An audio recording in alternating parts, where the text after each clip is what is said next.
pra te encontrar. Menina que vem de lá, sonhando com esse lugar. O sol, esse coração, eu corro pra te encontrar.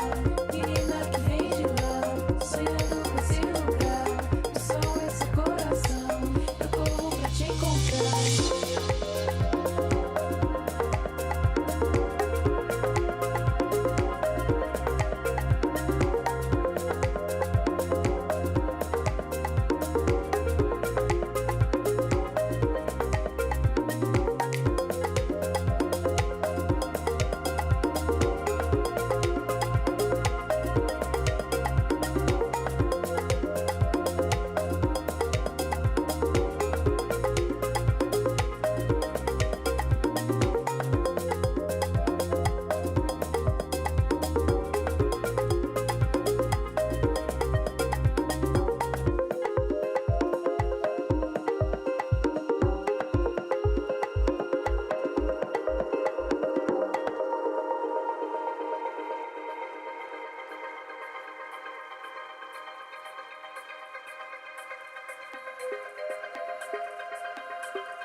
Hey, what's up, everyone?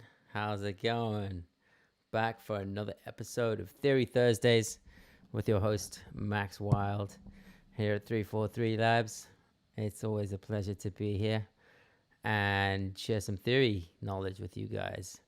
For those of you that don't know or tuning in for the first time, this is 343 TV. We bring you free educational content every single day. 6 days a week at least until Saturday, and sometimes two shows, usually at 1 p.m. at 1 p.m. Eastern, which is 7 o'clock European time, which is I guess it's 10 o'clock West Coast time. So I'm here every Thursday.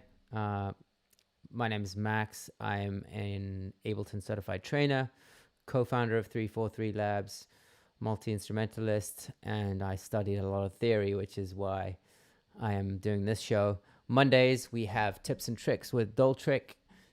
Tuesdays, and that's kind of Ableton stuff. It's with dolltr, who's an amazing producer. Also, she will be showing you some stuff on Ableton Push, that thing right behind me. Then Tuesdays, we have Techno Tuesdays with the one and only John Selway. Wednesdays, we have the Logic Show with Justin, aka Lewis Beck. Thursdays is me with Theory Thursdays. And then we have TAETRO, our creative director, YouTuber, great producer. He is going on every Thursday, and today he's going in at 4 p.m. Eastern with a call-in show. So if you have questions for TAETRO, today's the day. You can call in and ask him anything you want. TAETRO is known for all his tutorials on, or videos rather, and vlogs on every kind of controller that was ever made. He's a wizard at all the controllers and beat making and YouTubing, building an audience, mentoring, teaching. So if you're into that, tune in at 4 p.m. Eastern. Again, that would be 10 p.m. European time or 1 p.m. West Coast time. And then Fridays, we've got Abe Duque doing his hardware basics show, where he basically goes through his studio and shows you a different toy or hardware instrument, his vast collection of hardware instruments that he has. Hey Regine, what's up? Nice to see you. Looks like we have a pretty quiet chat today. But always nice to see familiar faces. And Saturdays, not last but not least, we have Atropolis doing feedback on Saturdays. So if you want to have your track heard, you can do so on Saturdays. Just drop a link into the chat, and Atropolis will take a listen and give you feedback on it. So that's it for 343 TV. Also, we will be launching a second season of 343 TV in September, taking a short break before that. So stay tuned for new guests and new artists and a new and improved 343 TV experience.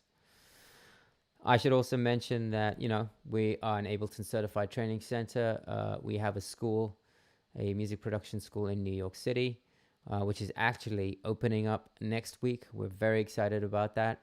So if you wanted to take in-person classes, you can now do so. It'll be under very strict health regulations. So we'll be only admitting half the students that we normally would, and making sure that all health regulations are met so that the safety of our students is taken care of. Then we have a school in Berlin, which we're very excited about, which we just opened up last month. That's at Riverside Studios in Berlin. And we, of course, are offering online courses as well. So between the three of them, there's plenty to choose from. You can find us at 343labs.com or 343labs.de for the Berlin courses. Great. So without further ado, I don't know if anyone has any questions. I always like to make this show kind of interactive.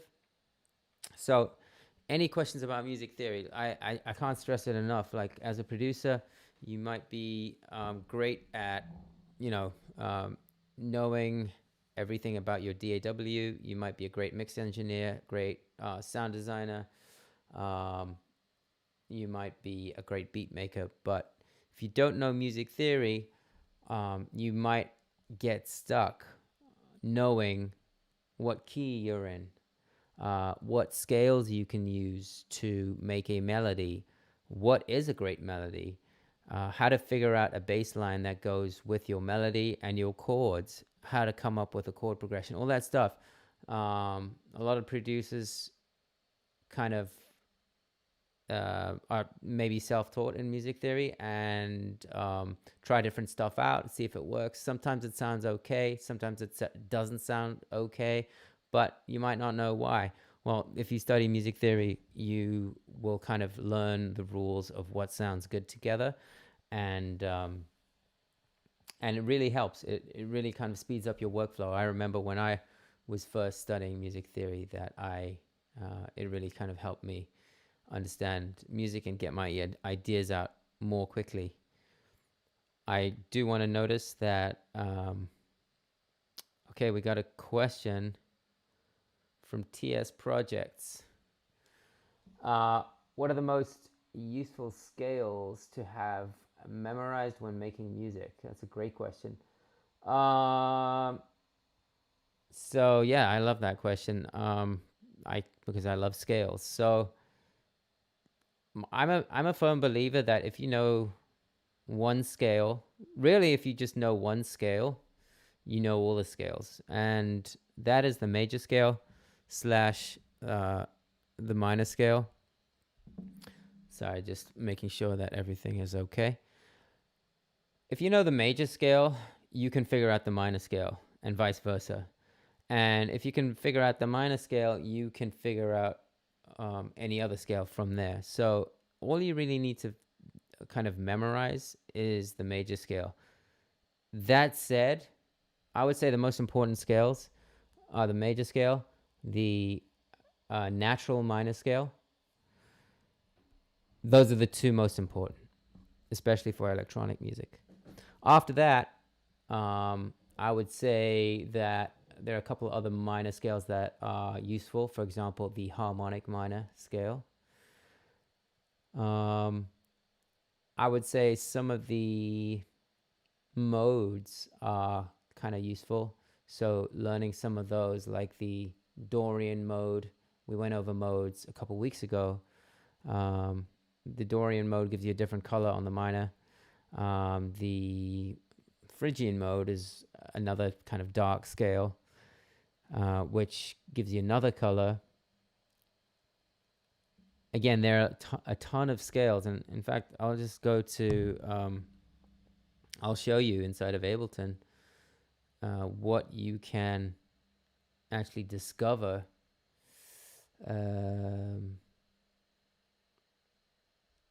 So there's actually a scale. If you're using Live, Ableton Live, and you go to MIDI effects, there's a scale device, and if you open that up, you'll see all these crazy scales. And at the end of the day, the way that I define a scale is just a group of notes that sound good together. And you could actually make up your own scales. So, for example, the Byzantine scale. I mean, look at this. I don't even know what that is. And it sounds like kind of a made-up name. I think whoever came up with that name just put together a group of notes, and usually a scale is made up of between 5 to 8 notes. And if you like that group of notes, then you can, call it something, call it a scale. Another really useful scale, and that's not really major or minor, although there is one of each, is the pentatonic scale. Okay, the pentatonic scale is this scale.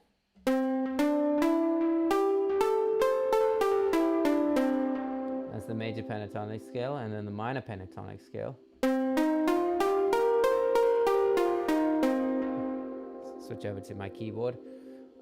Here's the major again, and let me just pull up a piano sound. So TS Projects, here is the major scale, C major. The way that you kind of remember that is the formula: whole step, half step, whole step, whole step, whole step, half step.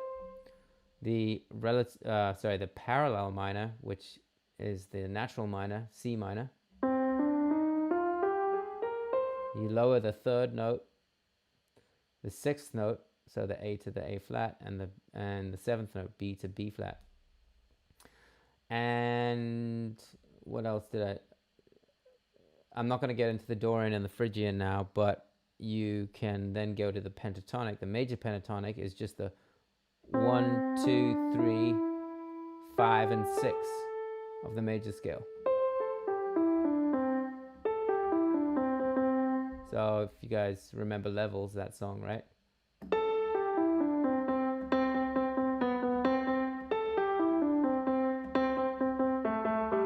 That's just the pentatonic scale. 5 notes. Then you have the minor pentatonic.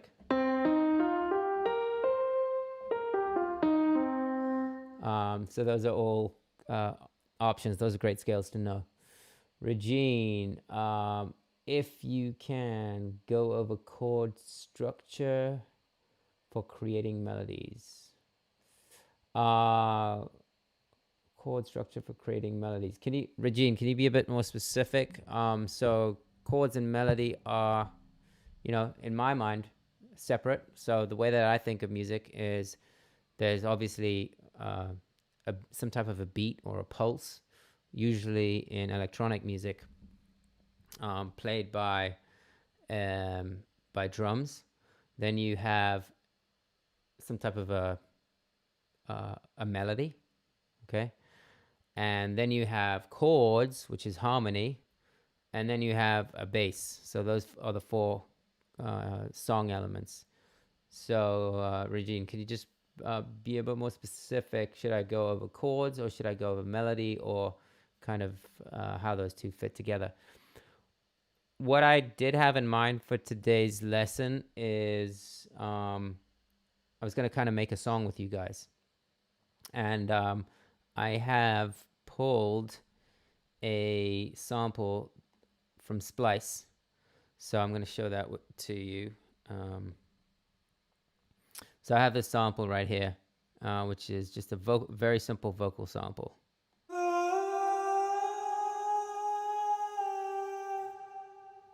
Now, the first thing you need to do when you have a vocal sample, it's really important, even though it's a vocal, the vocal is in a certain key and is singing in certain pitches. I mean, unless you're talking about like a spoken word or rap or something like that, where the singer or the rapper is not really hitting any certain specific pitches. But if you have a vocalist that's singing like a melody, then those are pitches. And let's just figure out what those pitches are. So they're actually, let's listen again.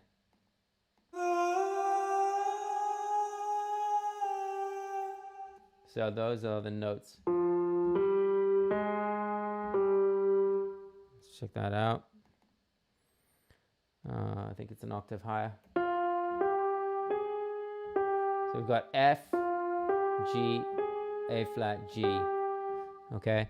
Now we could do a whole class, and I think I might do one on just transcription. Transcription is when you hear something and write it down. It's a really, really important skill to develop, because imagine if you can hear something and figure it out, that really helps you learn from that, but B, also kind of work with that. So if you wanted to do a remix and you got an a cappella vocal, or it could be an instrumental, and you're trying to figure out some of the stems or some of what the instruments are playing, if you know what pitches are being played, then you can put that in a key, and you can put chords underneath it and do all kinds of stuff with it. Now, if your ear isn't developed enough, for example, in Ableton Live, which is what I'm using, you can actually right-click on the clip and convert a melody to Midi. That way you can see what's going on. It's not 100% sure, or not 100% foolproof, but let's see what Live comes up with here. So I'm going to convert this to Midi.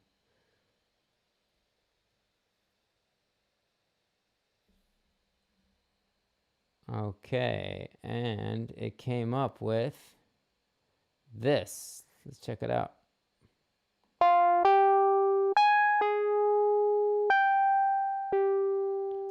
All right, so I got the right notes, but then it did this weird thing where it jumped up an octave, and that's definitely not happening. All right, so actually it should have been this. In my mind, this is what I heard, and this is one long note, and this is another long note.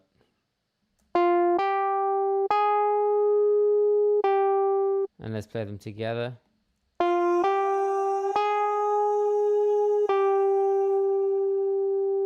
right, and you can see that the notes are F, G, G sharp, and G. So since I know music theory, I can tell you that that is kind of spelling out the first three notes of F minor, of the F minor scale. So let's just go to F minor scale.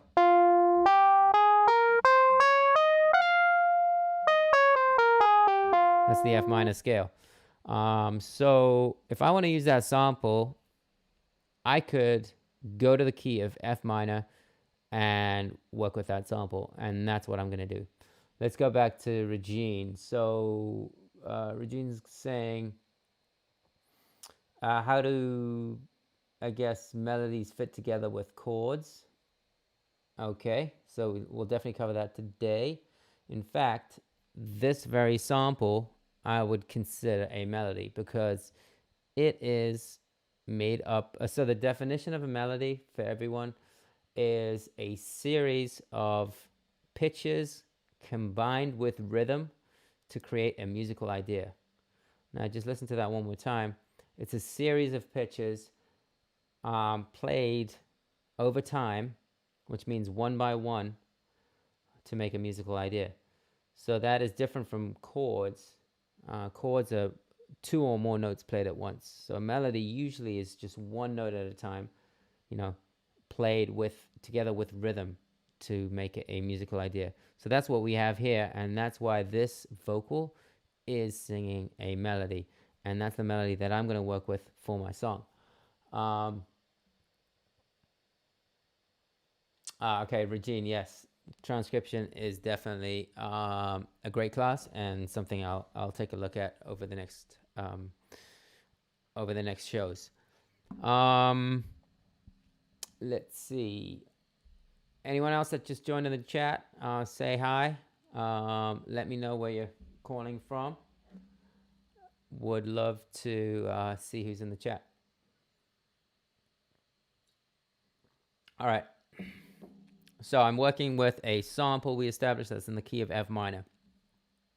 So people ask me, what do you start with? Do you start with, so I mentioned the four song elements, right? A beat or drums, chord progression, melody, and bass. All songs will have some combination of those, and most instruments that you hear, David, what's up? Nice to see you. And Jeff A.B., what's up? Nice to see you. So if you have, most instruments that you hear in a track will all be one of those four things, okay? And people ask me, or, you know, students ask me, what do you start with? Do you start with a melody? Do you start with the bass? Do you start with the chords, with the drums? The answer is there's no right or wrong, okay? You could start with any of those. What I will say, though, is that I like to have some type of BPM in my head before I start a song, because the BPM, or the speed of the tempo of the song, is really, really important.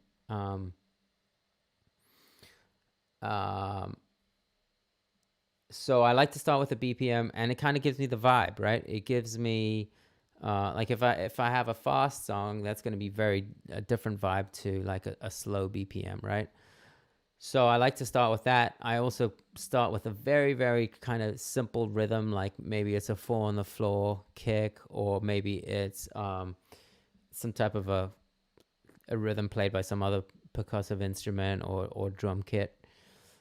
Next, what I like to do is I like to come up with a chord progression. And the reason for that is that I find, especially if you're starting out, it's much easier to write a melody over an existing chord progression than the other way around. It's much harder to try to figure out a chord progression once you have a melody.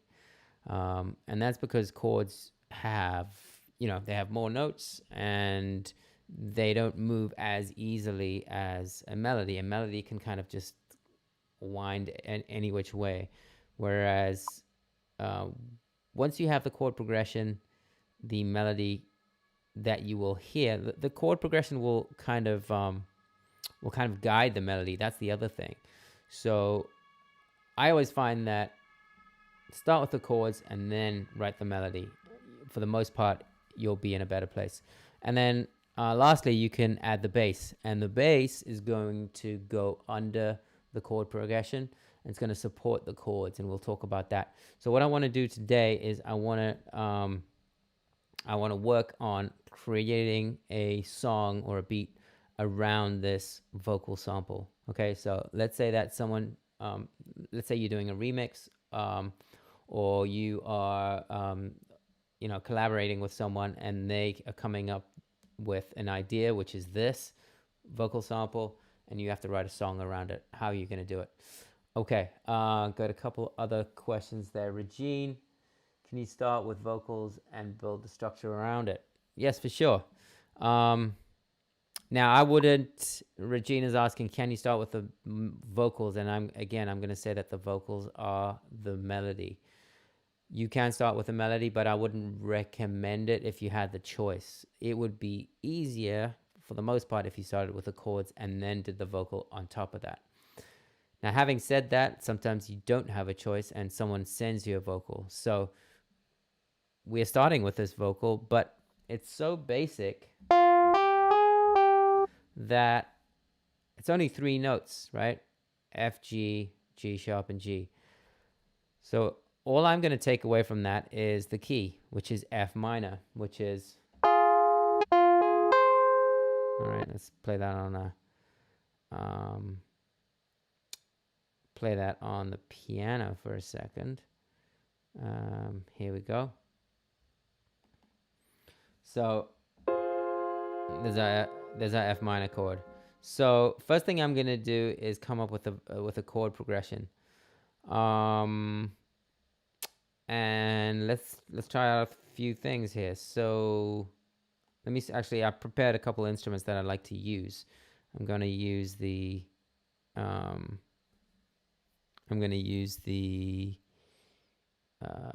electric, okay, which kind of sounds like an organ. Now you can see, here's the F minor scale. Now the chords or the diatonic triads in this in the key of F minor are the following, and you just need to know your scales to kind of know what triads you can use. So if you have an F minor scale, I can build a triad on every single note. So the first triad is going to be, and I'll show you what that looks like here. First triad is going to be, you know what, let me switch over to this. F minor. The second triad is G diminished, A flat major, B flat major, C minor. Sorry. The fourth one was actually B flat minor. Fifth one is C minor, D flat major for the sixth one, and E flat major for the seventh. So also you'll see that there are, I think I mentioned this before, even though you might be in a minor key, not all the chords are minor. All right, you have a couple major triads as well. So in fact, in any key, major or minor, you have 3 major triads, 3 minor triads, and 1 diminished triad. So I'm gonna pick. I'll just play these real quick and record these real quick. And what I'll do is, let me add a beat. So I'm going to be in,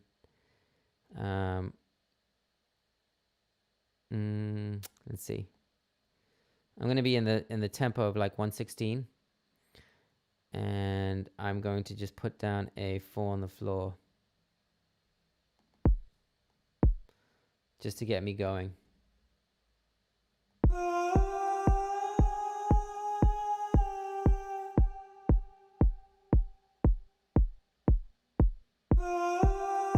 Okay, and now the chords that I have available are the following.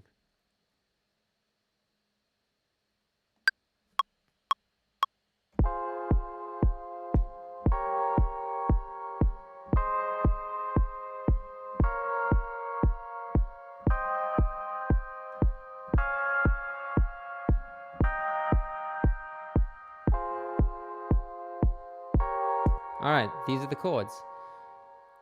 Triads. A triad is a 3-note chord. I've got F minor, G minor, G diminished. To remind ourselves, a minor triad is 3 half steps and 4 half steps. A diminished is 3 half steps and 3 half steps. Then we have a major triad, G sharp major. Actually, it's A flat major. Then we have B flat minor, C minor, D flat major. Now notice how I'm calling some of them D flat, which is the enharmonic equivalent of the sharp triad.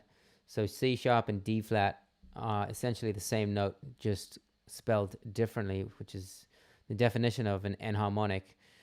In a lot of DAWs, the notes are just being shown as sharps. Okay. And now you can see my screen.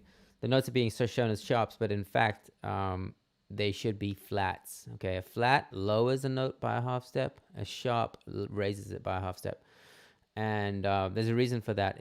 If you are a classically trained musician and read sheet music, the way that music is written is with key signatures, actually. And the circle of fifths kind of helps with that. And certain keys use a key signature with sharps, and others use key signatures with flats. And therefore, some of these triads should be using flats, but it would be kind of hard to show that in the DAW. So the DAW is using just sharps in this case. The final chord is E flat major or D sharp major. What's up, John H? Hey from Rockaway Park, New York. What's up? Nice to see you. Thanks for joining. And yes, Regine, vocals are a melody, definitely, for the most part. Okay, so these are the chords that I can use. Now I'm going to come up with a chord progression with just these chords. So I'm going to start with my first chord should be F minor because I'm in the key of F minor. So let me make a 8-bar clip and start with that. I'm just going to paste it here. Let me hold that out for 2 beats. Sorry, 2 bars.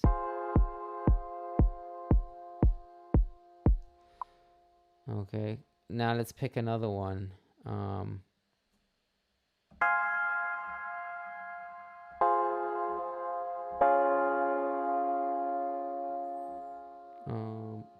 Yeah, I want to go there. So that would be this, but lower.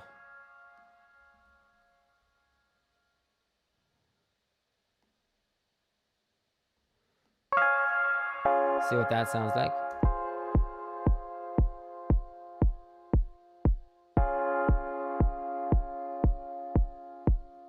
So that is a C sharp major, and we're in the key of F minor, but that just goes to show that you can have a major triad in the key, in a minor key.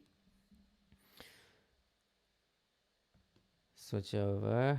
Let's go to the next chord. Let's go. So we've got this, then we went here. Let's go back to F. Sounds nice.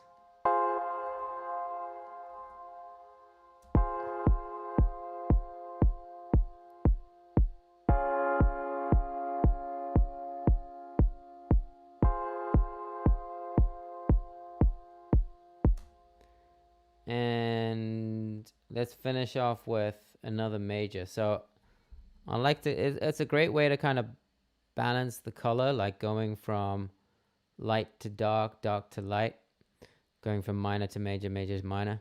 Let's finish off with another major. Let's pick, how about the last one? It's too high though, so let's go down an octave.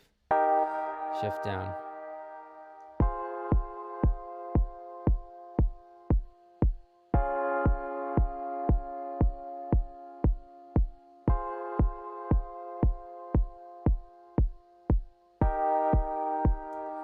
Actually, no, I don't want that.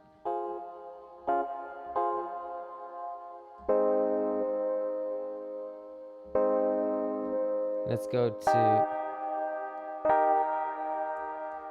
to this one instead. This chord. Prefer the sound of that.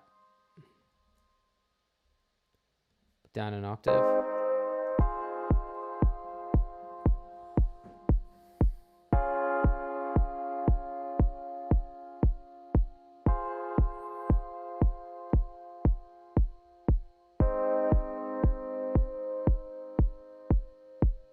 Cool, let's just quantize that real quick.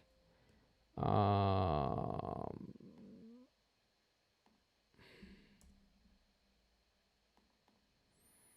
right, so what we have now is a chord progression, F minor, C sharp major, F minor, and G sharp major. I'm going to change a couple things around. This chord looks like it's really low.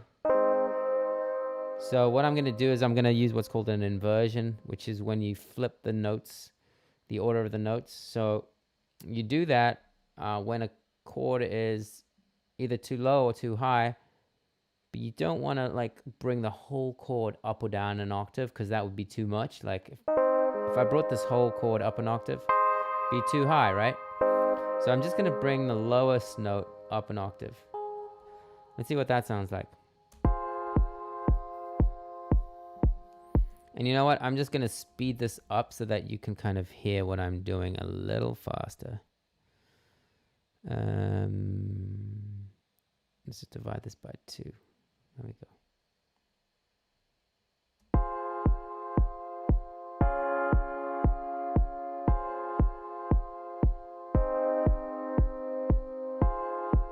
See how much smoother that is than this?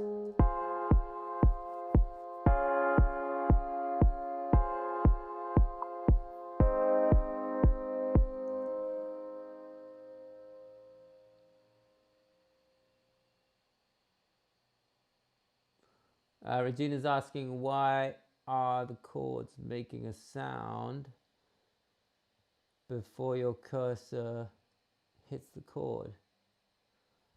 I think the chords were playing and I was just kind of like tweaking some stuff. I wouldn't worry about it too much. Okay, cool. So I could also go another step forward, further, and just, so sorry, this is what I liked better, right? Just taking the one note up an octave. Now let me take all of these up an octave. So the lowest note, this is another inversion.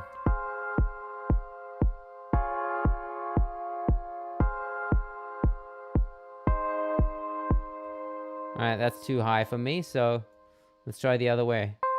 Let's see what happens if I bring the top notes down an octave.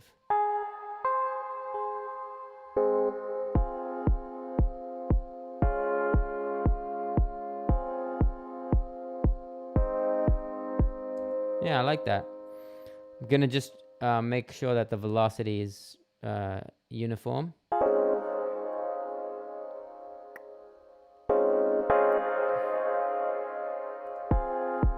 Okay, now I'm going to show you one other trick, which is the difference between an open and a closed position in a chord. What you have here is a closed position. Each of these, so an F minor triad, you know, let's just go back to root position for a second. We call that root position because the root of the chord is the lowest note. So in an F minor triad, from an F, the next nearest chord tone would be G sharp. And the next nearest note in an F minor triad after G sharp would be C. So we call that closed position. But I can also, if I want to make the sound bigger, I can take the middle note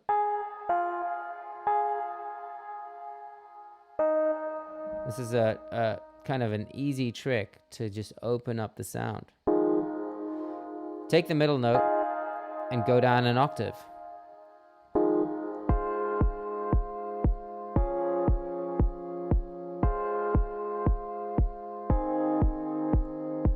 All right, or you could go up an octave.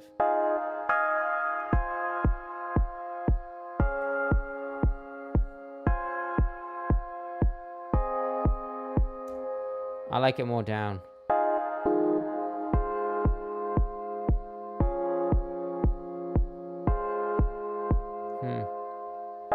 Let's go back here. I'm not 100% with the top note here. Let me do this.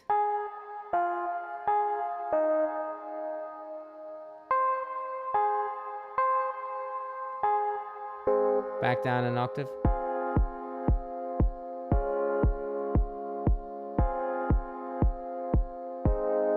All right, now do the middle note to open position.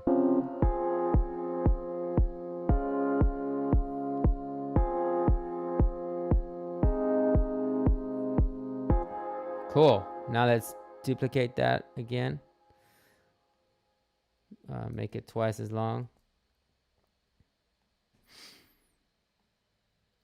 So what I'm changing here is the harmonic rhythm. Okay, I'm changing the length of each chord. We call that the harmonic rhythm. I'm doubling each chord, and that is called the harmonic rhythm.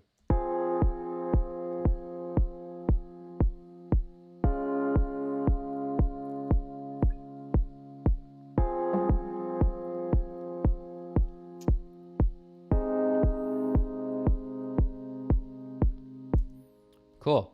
And what I did there by kind of doubling the harmonic rhythm or making it twice as slow is I'm letting the song breathe more, and it kind of changes the vibe, right? It makes it more, it almost makes it a bit, more chill, more mellow. All right. Cool. I could now go into melody now that I have my chord progression, or I could just add the bass quickly. What I'm going to do is, I think I'm going to add the bass. Okay, Regine, you're with me. Lower sounds better. Cool. I agree. And guys, I'll say it again for anyone that joined late. Please drop any questions in the chat. I'm really here to kind of just have a conversation with you guys. So, all right. So let's just talk about the bass. The bass is supposed to support the chords, and the way that it does that is it plays the root of each chord. Now if you're in an inversion, the root is not going to be the lowest note in the chord. The root might be the middle note or the highest note. Okay, so let's go back to, you know what, I'm just going to duplicate this clip so that I can show you.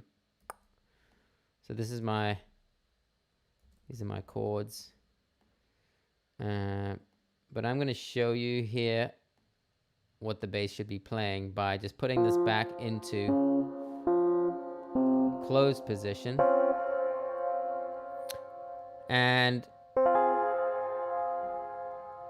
now this first chord is no longer in root position.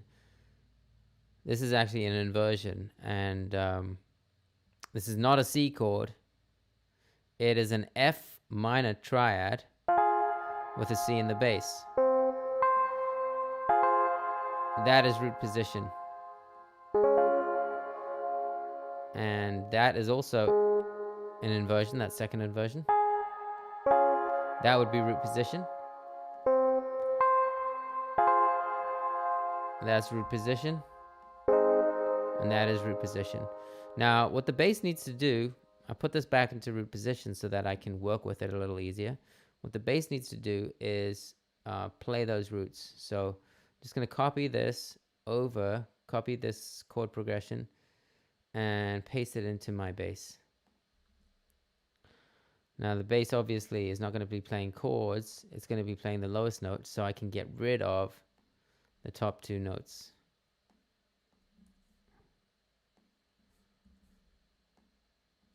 And then I also need to make sure that this is playing a low octave, so let's try that.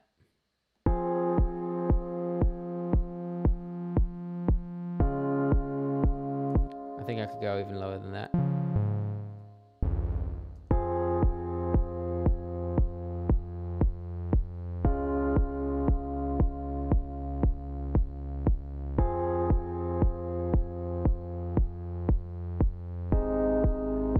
Let's go even lower than that.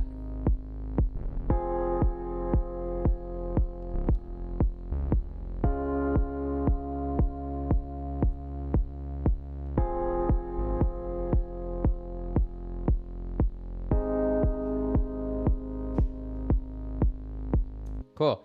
Now the bass is kind of playing. Now the bass is also kind of a melody. It's just a low melody. And what it can do is, besides just, supporting the harmony, it can also play rhythm.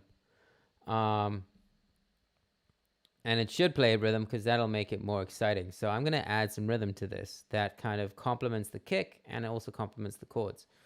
So I'm just going to do this. I'm going to come up with a little rhythmic pattern.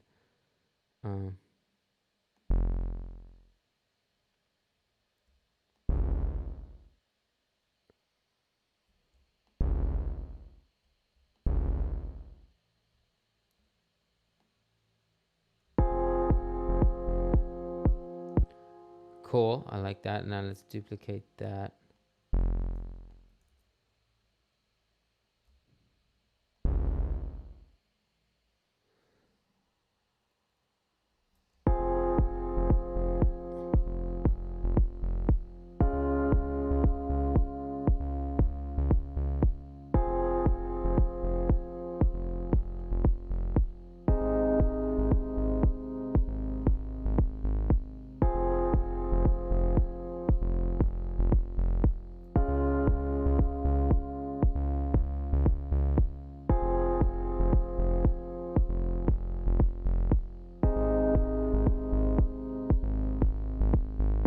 Great, so as you can see, the bass is playing the roots of the chords, which is F, C sharp, back to F, and then G sharp. And then I just added a little rhythm to make it more interesting. So now I already have some type of a beat. I have chords and I have bass. I'm going to just add something to the drums just to make them a bit more interesting, because right now I just have the kick. Let's add a hi-hat. Okay. Now, I kind of put this kit together. It has a lot of different sounds. When I make music, I like to do the kind of the choosing of the instruments and the sound design part separate quite often.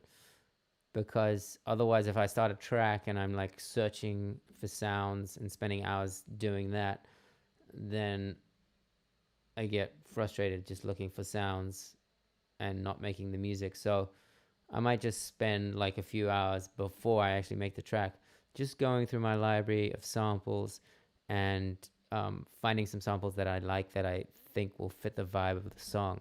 So this is what I've assembled.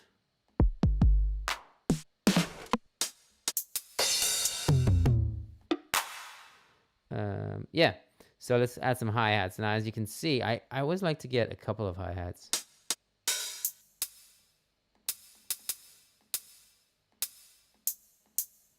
So, I mean, I could do this, right?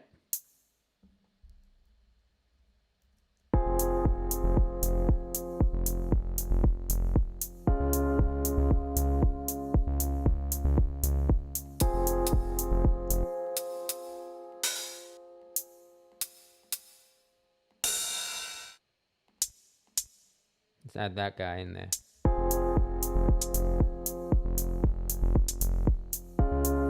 Let's double that up.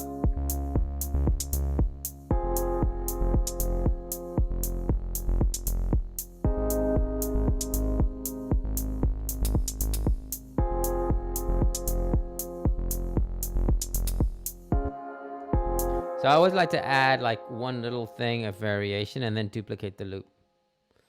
So, and maybe I'll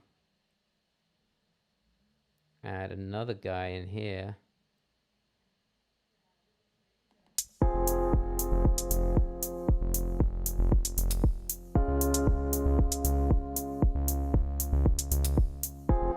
Cool, and now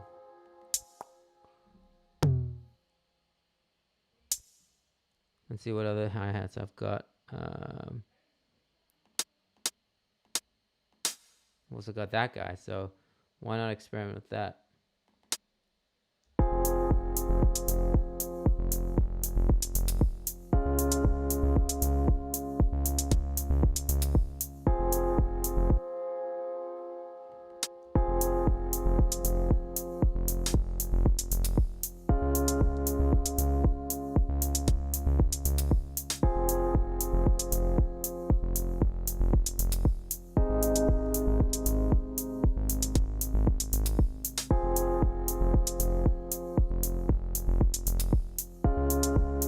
And let's add a little groove to that.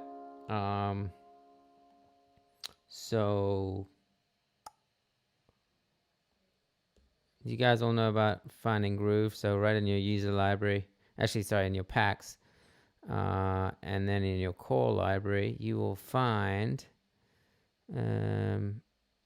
this handy little folder called Swing and Groove.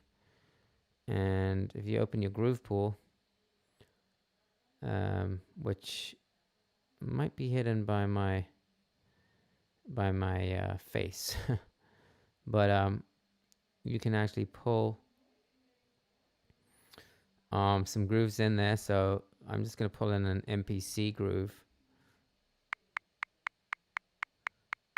I'm going to pick so the 8 means it's kind of an 8th note groove, and then the 16 is a 16th note groove.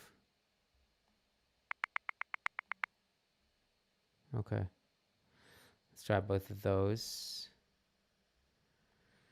Dun, dun, dun. So let's try the 8th note groove first.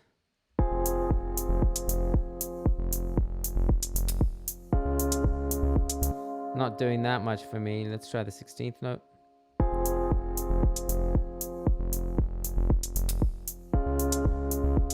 Okay, not doing that much yet, but check this out. I'm gonna set the timing to 100, and I'm gonna quantize this to 8th notes, and then set the bass to 8th notes. It's gonna pull everything, all the 16th notes to 8ths, and then I'm gonna just increase the quantize.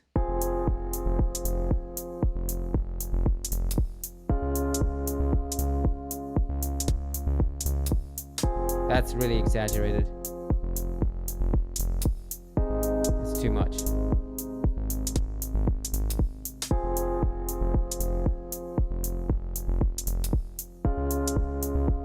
right, so that's a really handy tool for getting some nice groove going, is using the groove pool. Cool, so I've got my drums, and now finally let's finish off with a melody. I've got my drums, I've got my bass, and I've got my chords. So I'm gonna pick this instrument here, this marimba.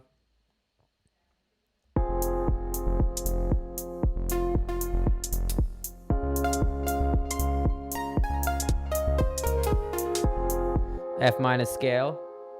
Now, when I'm making a melody, I'm going to pick something that is kind of rhythmic and has a shape to it, okay? So let's just take a look here.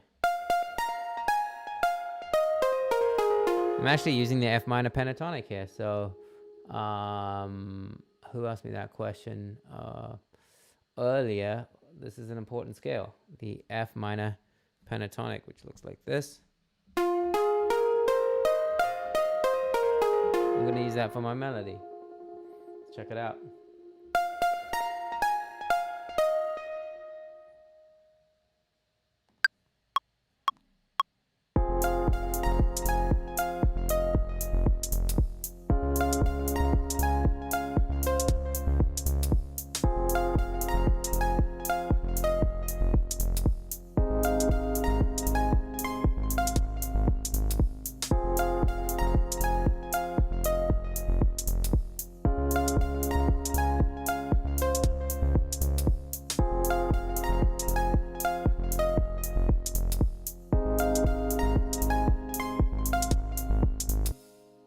I kind of like that.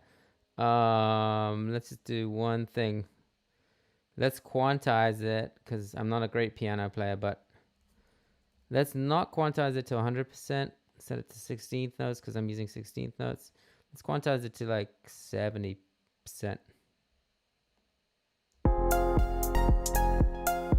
And I think it quantized that wrong.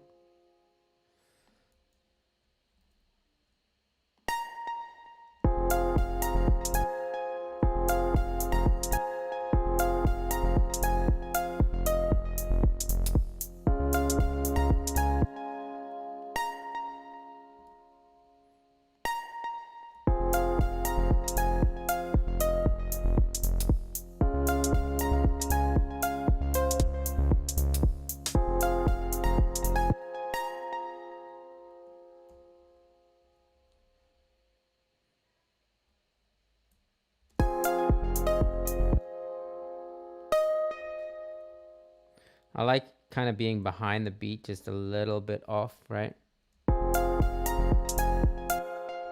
Pull that back.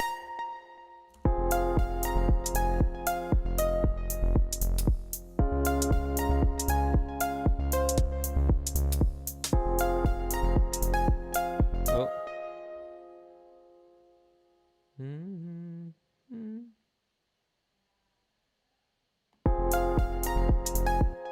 I should be here. So Regine, what does Quantize do? Quantize basically puts everything right on beat. So if you play and you're kind of like behind the beat, it'll fix it and put it right on beat for you. It's kind of like autocorrect on your phone. But what you can do is you can quantize just to 70% so that it's not, so that you still have some of the same kind of organic feel from when you played it in the first place. Okay, almost there.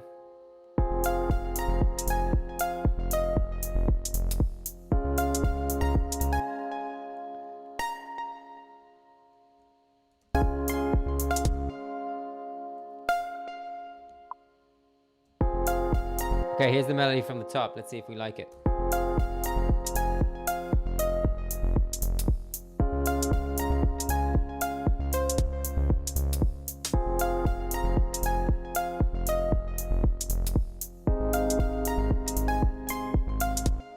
Good, I like it, except for the end here. That was off slightly.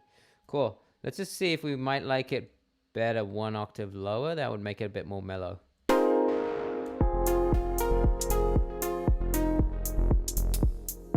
Let me know if you like the lower melody better or the higher melody.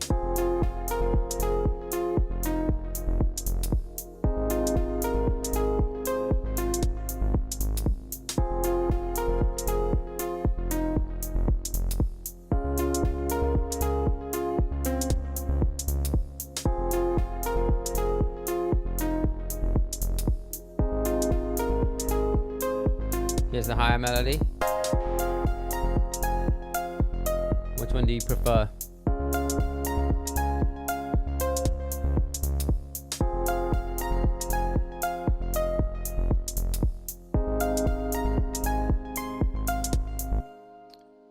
I don't know. I think I might use both. I might start the song with the lower and then move into the higher, like later on in the song, just to kind of increase the energy. Either way, it works. What I wanted to show you guys, here's a question for the chat, is what am I doing to make this an effective melody? Did anyone figure it out? What do you notice about the first three notes? Sorry, the first 1, 2, 3, 4, 5 notes. What do you notice about the first 5 notes of every single phrase? Can someone tell me?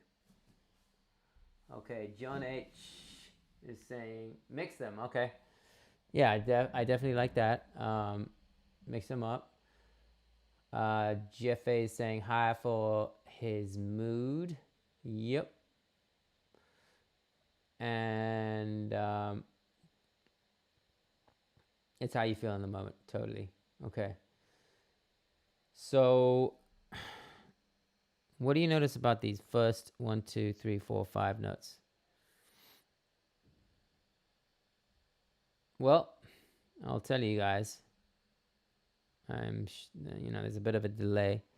Guess what? They're all exactly the same. Those notes are exactly the same as. The only difference is the last note. Same thing here.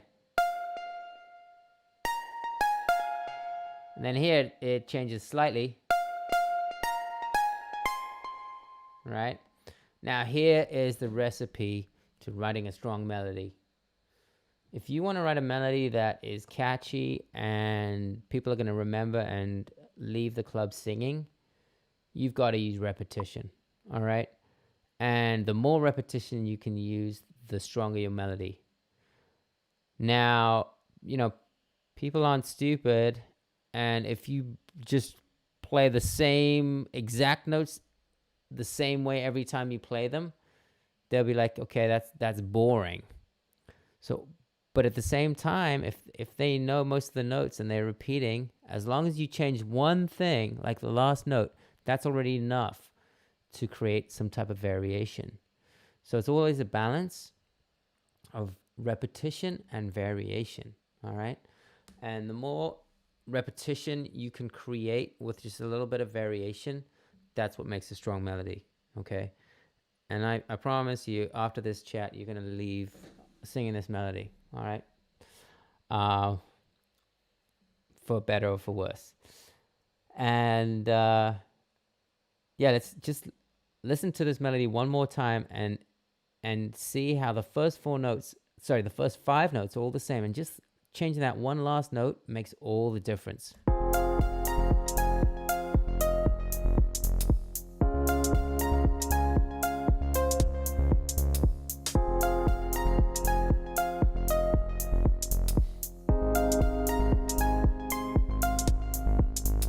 There you go. There you have it. You're going to hate me for now singing this melody for the rest of the day, but that's the way it goes. The other thing, I wanted to point out about the rhythm is that this rhythm also really complements the beat. The beat is playing 4 on the floor, 1, 2, 3, 4, 1, 2. And this rhythm of the melody is going against that. It's going gun, gun, gun, gun, gun, gun, gun, gun, right? So that creates that interesting dynamic of push and pull. So that also kind of helps this melody move along and make it interesting. So I think that brings us to the end of the stream. Any last questions about anything I did today? See what the chat is saying. Sounds like the group Hiroshima. Okay. I'm not too familiar with them, but I'll check them out for sure. Cool. Most of you got it. That the melody is the same. So what I suggest you guys do is just kind of try writing a track using those four elements. Okay, drums, chords, bass, and then melody, and try to use some of those techniques that I talked about. Try to use a lot of repetition with just a little bit of variation.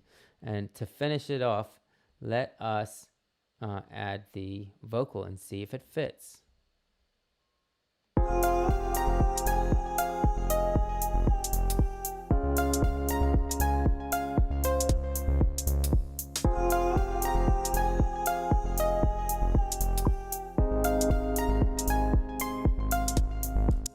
Cool. I think it does.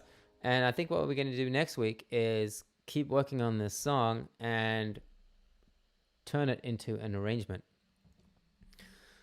So, yeah, before I sign off, I just wanted to say thank you again for, supporting us, joining us at 343 TV. We have a new season coming up in September, which is going to be new and improved, and lots of other fun things happening, new presenters, and some other cool stuff that we will surprise you with.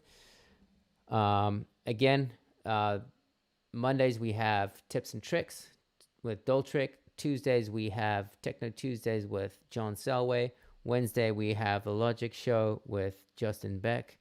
Thursdays is yours truly with Theory Thursdays and TAETRO Talks. And in 2 hours at 4 p.m. Eastern, TAETRO will be doing his call-in show. So if you have any questions for TAETRO about music, about production, about controllers, this is your chance to ask him any question you want. Call in right here on the channel, 343 Labs on YouTube, or on his channel, which is TAETRO, TAETRO. On Fridays, which is tomorrow, we have Abe Duque with basic hardware basics. And on Saturdays, we have Atropolis with feedback sessions where you can send in your track and get feedback on it. So also, if you're interested in learning more about music production, please come and take a course with us. We're online. We're in Berlin. And we are opening our classroom again in New York City at limited capacity. So grab your seat now, or classes start next week.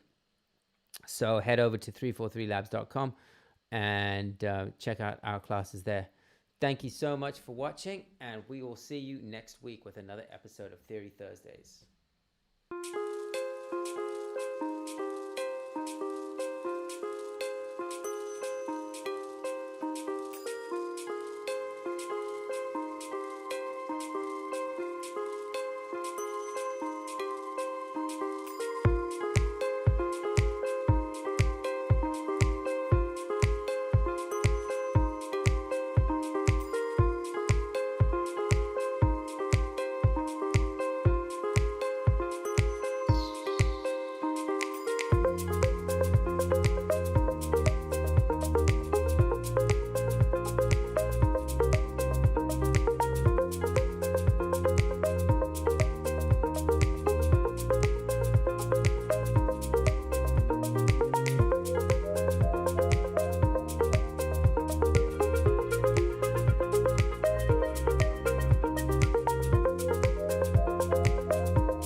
te encontrar. Menina que vem de lá, sonhando com esse lugar. O sol, esse coração, eu corro pra te encontrar. Menina que vem de lá, sonhando com esse lugar.